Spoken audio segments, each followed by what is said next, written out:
processo do final da grande contagem, do final do ciclo de 625 mil anos que eu falei antes, nada mais é do que os esotéricos, os esquizotéricos antigos falavam do final da era de peixes e início da era de aquário, a nova era, que eu lembro que na década de 90 teve um movimento religioso contra a nova era, que era isso, que era aquilo, que era o anticristo, que era não sei o que lá.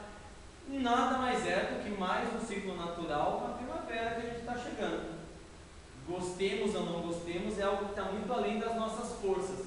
Não tem como a gente segurar e impedir esse processo de acontecer. Se vai chamar de era de aquário, se vai chamar de nada, não vai impedir de acontecer o que está acontecendo. O mundo vai acabar? Não, os maias nunca falaram que o mundo ia acabar. Nunca falaram isso. Não está escrito em lugar nenhum das pirâmides maias. Então quem já fez conta para dividir em 24 vezes para pagar a primeira em agosto, vai ter que pagar as outras também, sinto lhes informar, não vão parar de pagar em dezembro, tá? Eles falaram que nesse período iriam acontecer muitas coisas. Já estão acontecendo. Quem está esperando 21/12 para começar a enxergar alguma coisa acontecendo, está cego do que já está vivendo agora, tá? Vamos ver então o que eles foram falando, profecia a profecia. São 7 profecias principais que têm a ver com o período de agora. E essas 7 profecias, apesar de inevitavelmente existir alguns pontos delas que podem dar um medinho, pensem sempre em como é interessante estarmos vivendo nesse período de transformação. Porque a própria primeira profecia dos maias já fala que nesse momento planetário que estamos vivendo agora, iria ocorrer o final da Era do Medo. O final da Era do Medo, então mostra, eles falavam que a humanidade dos tempos atuais seria uma humanidade que só funcionaria baseada no medo. E a gente vê que isso é uma grande realidade. As crianças, a gente só educa elas na escola se elas tiverem medo de tirar nota ruim. E quem é professor sabe muito bem disso, que infelizmente é o ideal. Claro, sabemos como viver sem o medo? Se a gente for analisar, não. Na verdade, até os próprios antropólogos, cientistas sociais, eles percebem que o medo ele é o grande limitador da humanidade que garantiu a evolução dela. Até a tecnologia ela foi desenvolvida baseada no medo. Então é muito profundo isso de verdade. Se a gente tem luz é porque os anteriores a nós tinham medo do escuro. Porque o escuro trazia ladrões, trazia animais que eles não conseguiam se proteger. Se a gente desenvolveu a medicina é por causa do medo da morte. Então, na verdade, toda a nossa sociedade é baseada no medo. Tudo que existe hoje em dia é baseado no medo. Então, o medo é ruim?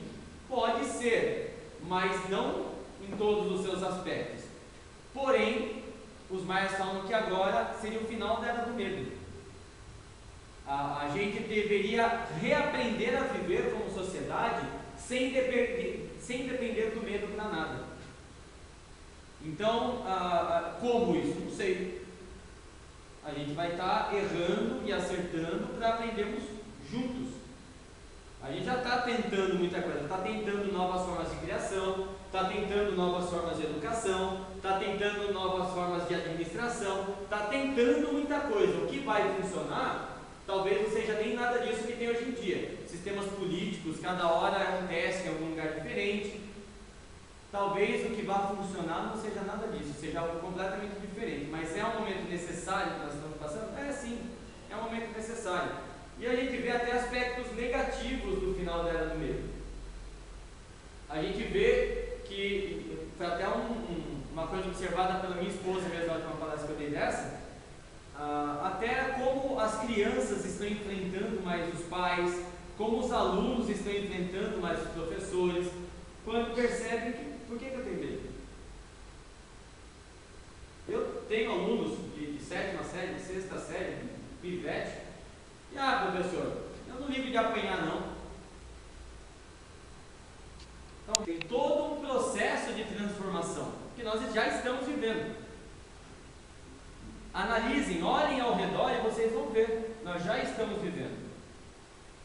barbaridades que estão acontecendo é porque as pessoas já não têm mais medo nem da lei. Porque sabe que vai abrir um recurso, vai fazer isso, vai fazer aquilo e vai. Eu posso pecar, depois eu vou lá na igreja, me converto e tal, e fica tudo certo. Então não tem mais o porquê ter medo. Muitos caminhos religiosos, nem existe mais o pecado. Então a gente vê nesses caminhos pessoas entendendo ou procurando entender a verdade disso. E não, que legal, então vamos fazer o necessário. E pessoas caindo completamente, em barbaridades até eu diria, porque percebe que não tem do que ter medo. Nós não vamos ter agora uma divindade transformando a gente num pé de louro, como era nos gregos, né? Ou, sei lá, um novo dilúvio. Então, o final da Era do Medo é muito profundo essa primeira. É onde você entra, sai do padrão não posso e entra num padrão do não preciso. Você não pode? Você pode muita coisa. Você pode entrar numa escola e sair matando todo mundo? Pode. Você vai ser preso, mas você pode? Pode. Você tem o poder de tirar a vida de alguém? Tem. Você tem o poder de roubar? Tem. Tem o poder de mentir? Tem. Vai conseguir enganar? Vai. Olha como é complicada essa primeira profecia maia. Porque ela fala da gente perder todos os alicerces do que hoje a gente tem por sociedade. E como que a gente vai conseguir viver em sociedade sem esses alicerces do medo? Nós estamos descobrindo juntos. Vamos errar? Já estamos errando pra caramba. Mas pensem, analisem sobre um outro foco. Se não fizermos assim, a gente nunca vai aprender a fazer diferente. Não vai vir ninguém aqui, nesse momento, falar, não, para de fazer assim, é assim. Por quê? Porque nós somos egoístas o suficiente para falar, não, você não sabe o que você está falando, se eu estou fazendo assim é porque é assim. Nós somos assim. A gente, muitos de nós, precisa estar levando cacetada, aprendendo para aprender por dores e por experiência própria. Então, por isso que eu disse antes, não ia adiantar um mestre vir aqui novamente na forma de Jesus Cristo, ou Cristo, ou sei lá, que a gente ia queimar novamente, ia tacar fogo, ia enterrar, crucificar, cortar a cabeça, ou a gente ia aprender, né? Fosse nos Estados Unidos cadeira elétrica, ou ia cair num ridículo social, como existem, vamos pegar exemplo, essas pessoas que dizem Jesus Cristo, né? Nós temos 5 Jesus Cristo do mundo. Nossa, que ridículo. E se um deles for, né? Não, eu não acredito, mas e se for? Pode estar errado. Então, o final da Era do Medo, ele diz muito. E se a gente analisar, isso também é uma opinião minha, a vida de grandes personalidades da Terra, eu acredito que pelo exemplo deles, a gente consegue ter ali uma noção do que talvez é viver fora do padrão do medo.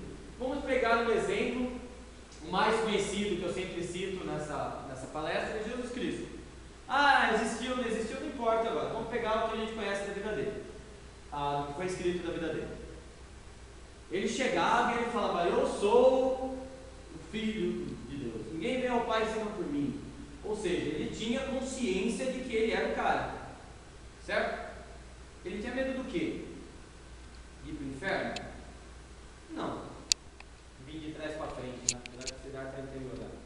Buda. O cara tinha dinheiro, o cara era rico, e lá, pela própria forma política da região, ele era um deus, ele tinha poder de mandar e desmandar, tinha um harém, tinha tudo. Do que ele tinha medo? Porque o infeliz teve crise de adolescência e resolveu largar o pai e ir para pobreza. Será que foi só para chocar o pai, como os jovens e adolescentes têm a tendência, né? Eu quero chocar meu pai, eu vou viver na pobreza só para ele. Francisco de Assis foi mais ou menos isso, né? Vou tirar a roupa que nem não dependo. Do que eles tinham medo? Pega a Madre Teresa de Calcutá. que chegava e entrava nos templos, não pode entrar aí, não pode entrar mulher, não pode. Ela não só entrava, como enchia de gente que era necessitado, pessoal doente, pessoal machucado e tal. Fala para eles que eles não podem estar aqui. Não é a casa de Deus, do Deus de vocês? Qual é o melhor lugar para eles serem tratados?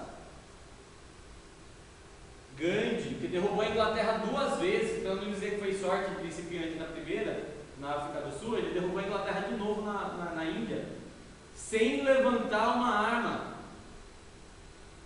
E muitos outros exemplos que a gente poderia passar a noite falando aqui, mas que eu considero que, independente de qual tenha sido a religião, qual tenha sido Martin Luther King e Chico Mendes, e nossa, tem tanta gente em níveis maiores, em níveis menores, em níveis mais ou menos regionais, algumas delas ainda vivas. Pega a mulher que foi ganhadora do Prêmio Nobel da Paz de 2004, uma africana, que eu não lembro do nome dela, porque é um nome estranho, né? E ela é chamada da Gandhi africana, inclusive. Nossa, a mulher arrebentou, porque lá ela viveu num local que as mulheres ainda têm que arrancar o clitóris, porque é proibido assim de prazer, e é pecado assim de prazer, e ela não só mobilizou as mulheres no local para se levantar e ressurgirem, como elas reflorestaram um terreno que os homens tinham devastado tremendo, restaurou a natureza nativa da região, foi presa, foi estuprada, foi espancada, foi tudo, e a mulher está firme até hoje lá. Então a gente vê que é possível sim, eu vejo assim, talvez eu não saiba, mas ainda como. Mas, na minha opinião, analisando a vida desses grandes seres, a gente consegue entender um pouquinho mais do que seria viver sem medo, unidos, não porque eu tenho medo de ficar sozinho, por isso que eu estou casado com ela, mas unidos pelo amor, fazendo o que deve ser feito, não porque eu tenho medo de ir para o inferno, medo de ser preso, medo disso, medo daquilo, mas fazendo do amor. Na minha opinião, e dentro do que eu aprendi analisando a vida dessas pessoas, já mortas ou ainda vivas, o amor é o grande mestre de como vamos viver sem medo. Porque se a gente percebe que todas as nossas atitudes são feitas contra um todo vivo, e a gente só está aqui por amor, então é pelo